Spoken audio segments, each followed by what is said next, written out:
hello bus நம்ம sound நம்ம வந்திருக்காங்க என்ன ஒரு சத்தமே இல்லாம இருக்கீங்க சவுண்ட் நம்ம ஏன் சொல்லுங்க ஓகே ரொம்ப டஃப்பான ஜாப் வந்துச்சு அவங்க இன்னைக்கு வரது எஸ்டர்டே நைட் ஃபுல் ஷோட் முடிச்சிட்டு இன்னைக்கு உங்களுக்காக காலையில தூங்காம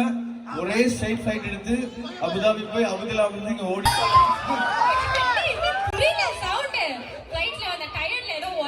நினைக்கிறேன் நல்லா தான் இருக்கு உங்க ட்ரெஸ் எல்லாரும் உங்களை லவ் பண்றாங்க அதனால ஓகே தான் ட்ரெஸ் அப்ப முக்கியம் நமக்கு யார் பாங்க சவுண்ட் அவ்வளவுதான் ஓகே சோ சவுண்ட் நமக்காக வந்திருக்காங்க அவங்கள ஏதாவது பண்ண வைக்கணுமே எனக்கு ஏதாவது தோண்டிட்டே இருக்கு பாட வைக்கலாமா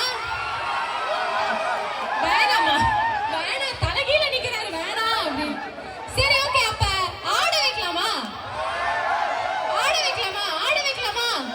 ஓகே சவுண்ட் ஒண்ணுமே இல்ல ஒரு சின்ன பாட்டு போடுவாங்க என்ன தங்கம் என்ன வேணும் ஆட ஆட சோ சவுண்ட் கூட ஆடுறதுக்கு யாராவது ரெடியா இருக்கீங்களா உங்க பேரும் ரெடியா இருப்பீங்கன்னு எனக்கு தெரியும் பட் இருந்தாலும் இந்த மாதிரி